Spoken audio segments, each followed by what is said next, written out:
This continues to be England's test match. Both openers have taken this lead along with David Malan and in the end Joe Root to 104 now. Of course, Hamid and Burns both falling in the 60s in that session. So 2 wickets for 62 runs in 26 overs. England lead by 104. This is ESPN Cricket for Match Day Lunch on day two. Steve Harmison with me, so too Maninder Singh. Let's go to Steve first up. You'd be happy with that session if you were an Englishman, Steve?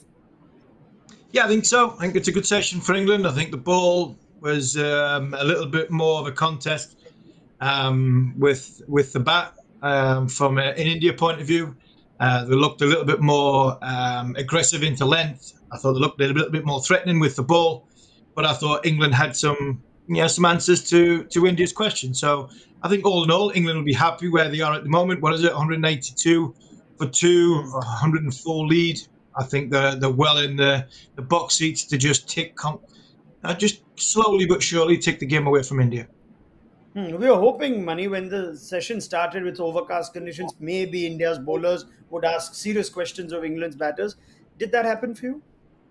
I was a little disappointed. I mean, even though they did bowl up to the batsman, but I was expecting them to bowl more up to the batsman so that they could get that swing and probably, when the ball seams around when you're trying to play on your front foot, there is more chance for the bowlers to get wickets, especially in conditions like this. And we know the Headingley pitch, how it behaves. But I was a little disappointed because I saw a lot of short balls. And I was thinking that that is not the right way to basically bowl on this kind of a surface because, if you're bowling short, the ball might seam around, but it gives enough time to the batsman. And, when Malan came into bat, when I saw his stance, I said, if you bowl up to him in the beginning, there's a great chance of getting a wicket against him. But I think the Indian bowlers bowled short and gave him those runs, easy runs.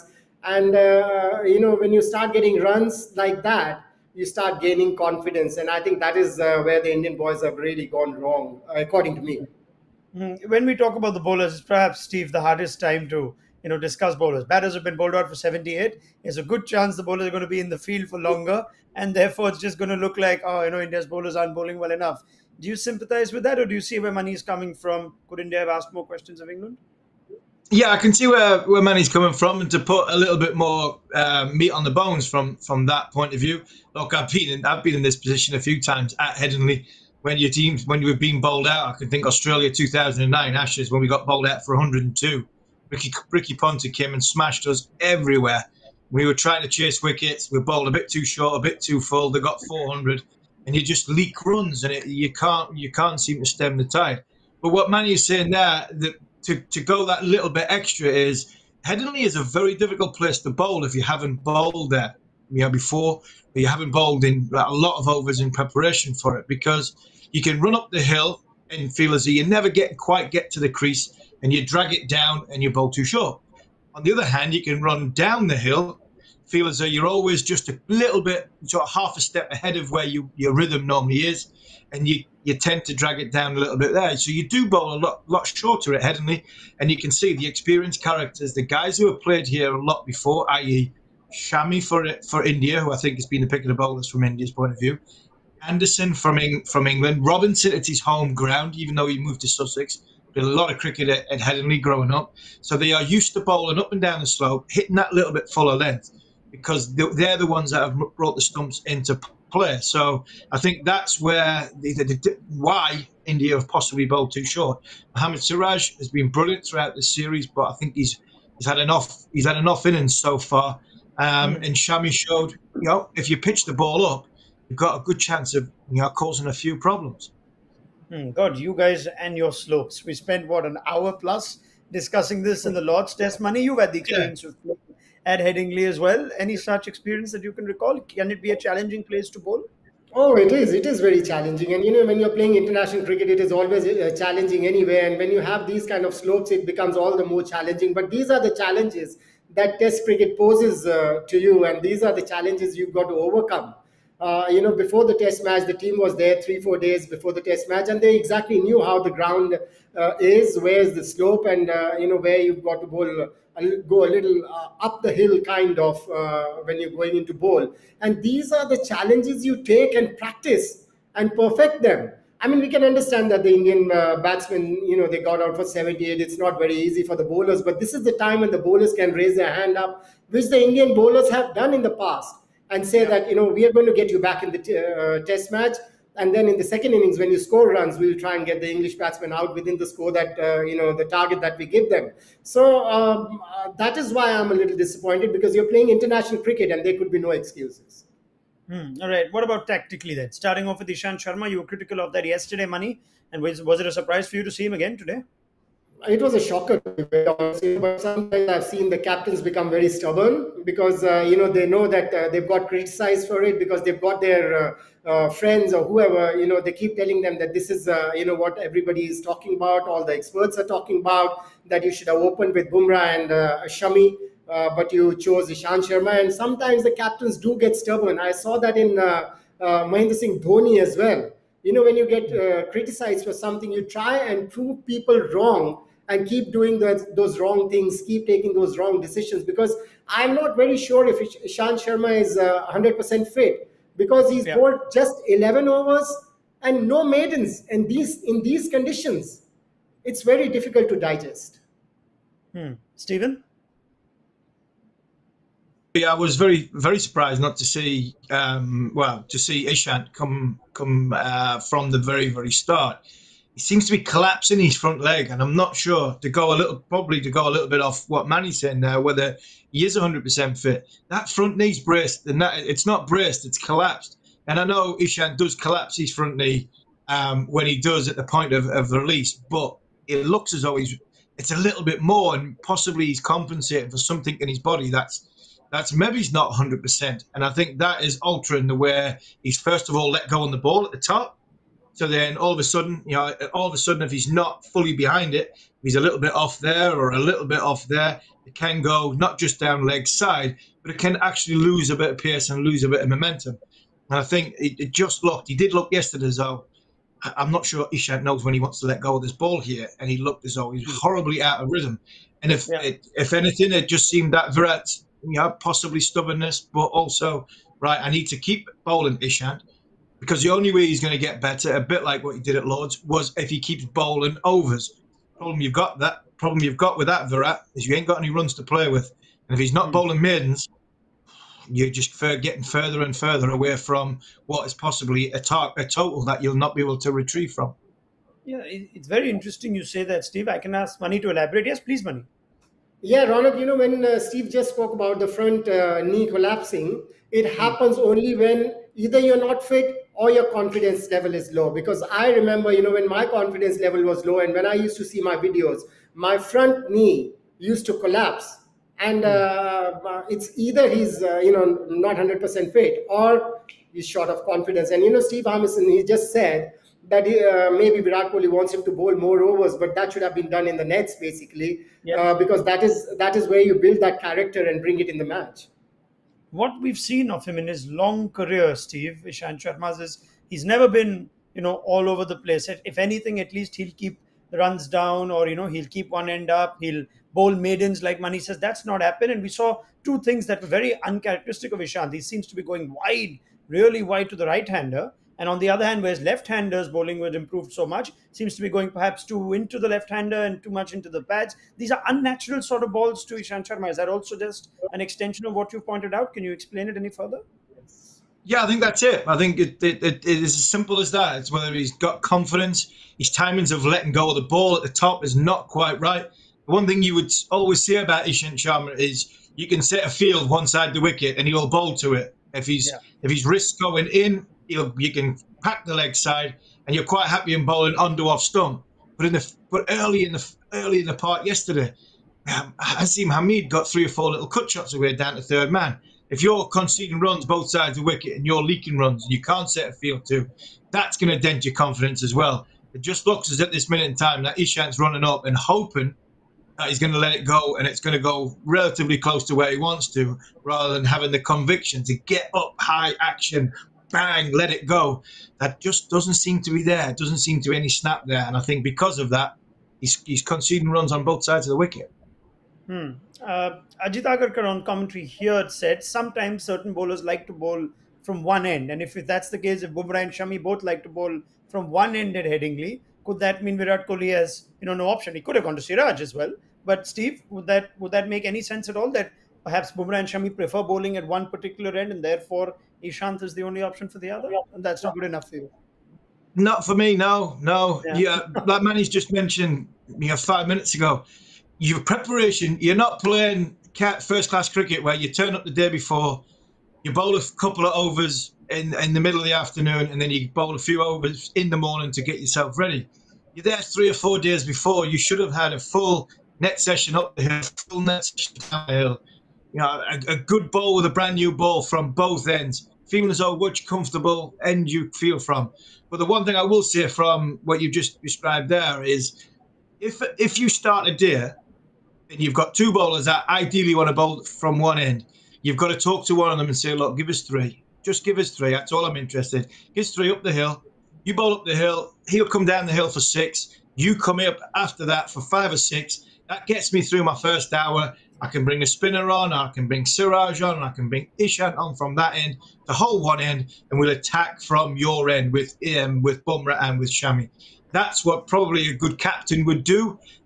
He'd talk and coax his bowler that he wants to bowl at the end that he doesn't want to bowl at, and just try and play on his ego. Look, just give us a couple, do a good job for the team, and then we are hitting them with two of our best bowlers at the very start, and we are setting the tone from the moment go.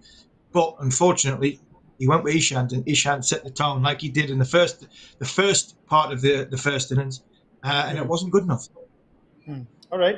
Well, let's discuss the 2 wickets that did fall. I'll go backwards, and let's start with the Hamid wicket. First wicket to spin in this series for India. Maninder Singh, you would have enjoyed that in particular. What's happened there? What's Jadeja done right, or what's Hamid done wrong? No, he can turn the ball on any kind of surface. It's just that that belief sometimes is missing when you're playing, abroad. And when you're playing in India, you basically don't really need to try and turn the ball because the pitches do that for you. But he's got that turn in his hand. And the biggest advantage that he has is he's got a bit of a round arm action, because of which he gets that swerve, that drift.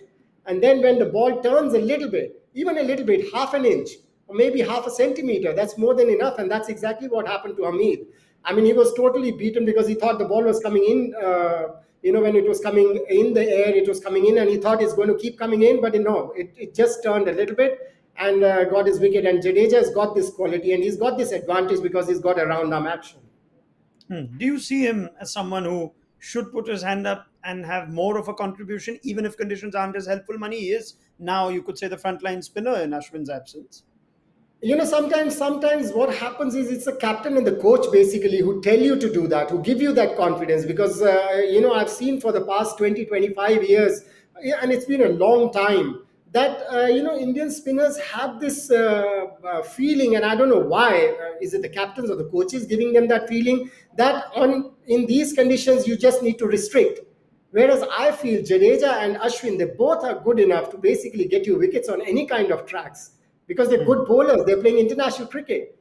But, it's the captain who needs to give you that confidence. Because I remember, R. Ashwin, when he went to Australia on his first tour under Mahendra Singh Dhoni, and he came back and he gave an interview, and in his interview he said that my role was to restrict.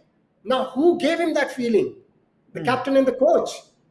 I think if you're more positive, if the captain and the coach are more positive, they would tell all their bowlers that, look, we expect wickets from you. It doesn't really matter what kind of a surface you're bowling on, because you're playing international cricket. If you're in the Indian team and you're there as a bowler, you're supposed to get wickets and not restrict, because he's not that big a batsman, who's getting you runs in every second innings, that you can just have him to come and restrict. You're just playing him as an all-rounder who gets you a 40 and a 50, which he did in the first 2 test matches, but he's supposed to get wickets as well, because he's mainly playing as a bowler who could bat.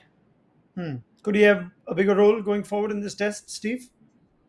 Yeah, I think so. I think the wicket will dry out if we get to Saturday, Sunday. We're not sure we're going to get that far yet.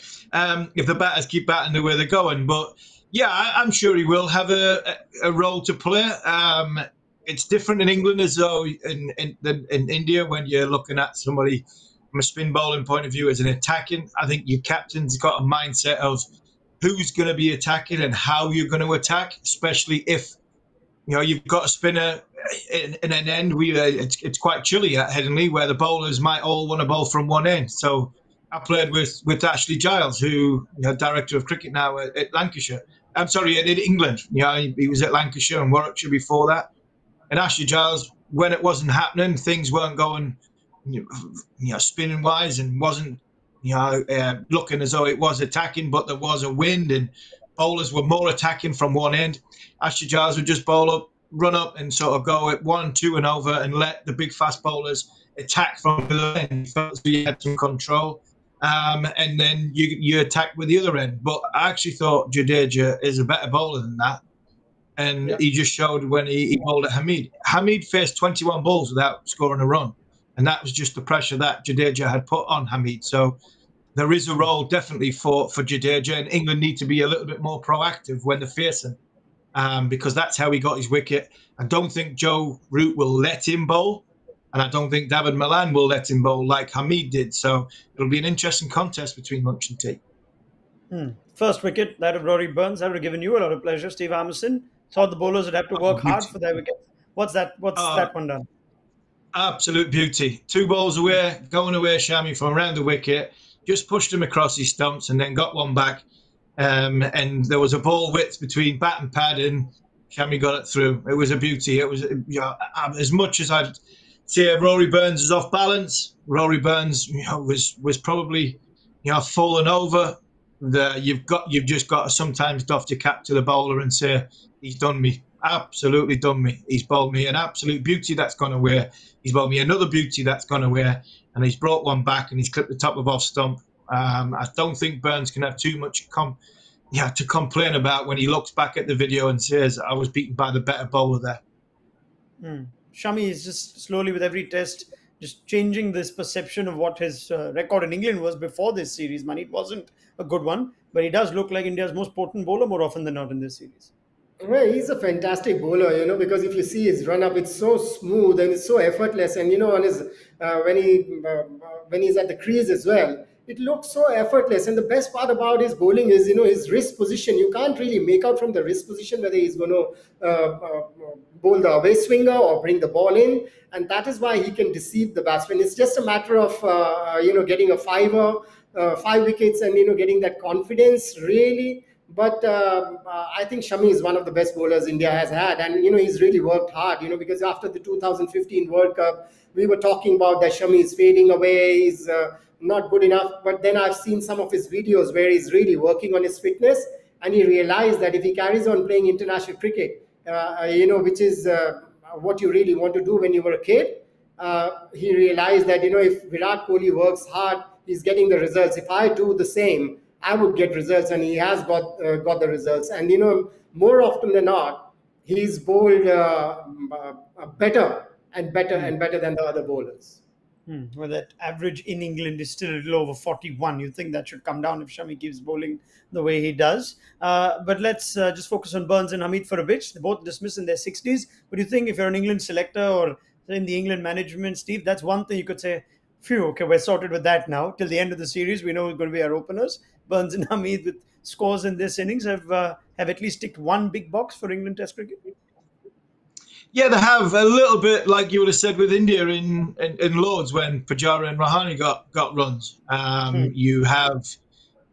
You've got to put faith in them now till the end of the summer. And I thought the tempo between the two was really good. I thought the rotation of the strike was really good. Hamid, I think, helped Rory Burns. Rory Burns has got such a weird technique where when you talk about a fast bowler giving you a natural variation because of wrist falling over or a slight difference in pace, Rory Burns is a little bit like that when it comes to rotating a strike, because he's got such a weird and wonderful back lift pickup. When he comes down, he gets an inside edge onto pad, and he gets the ball when he's defending the ball into areas where you haven't got fielders, just not by luck, but a little bit by chance. He hits the inside of his the thick inside edge on the pad, runs away, just sort of inside sort of square leg, and he's off strike. And when he bats with Dom Sibley, he can get off strike very, very quickly, but he could be at the non-striker's end for the best part of 2 or 3 overs. And I think that frustrates him a little bit. And I think the tempo between Hamid defends very, very solidly. He defends very low. He drops the ball in and around his feet. So the rotation of strike does help. And then when you get that left and right hand combination, you sometimes get bowlers to straight offline. And India are straight offline in that first innings. Especially when you talk about Mohammad Shami bowling well, he did, but he didn't really have anybody at the other end bowling well to create the partnership. So I think that was the nice thing for England, that the tempo was good, was always turning over strike, left and right hand combination. In any sort of over pitch or a little bit short and wide, there were the ability to crash it for four. So it was a nice little partnership there, and one I think the England selectors will be breathing, yes, like you said, a little sigh of relief. Okay. How is the wicket going to come in this session, Mani? What are you expecting India to come out and do in this next session? What's the plan? Well, to be honest, I would basically want the seamers to bowl a little up to the batsman, because they're bowling with two slips and a gully, a point, a cover, a mid-off. You've got the fielders. Try and make the batsman drive, because that's the only way you're going to get wickets. I mean, look at Jimmy Anderson.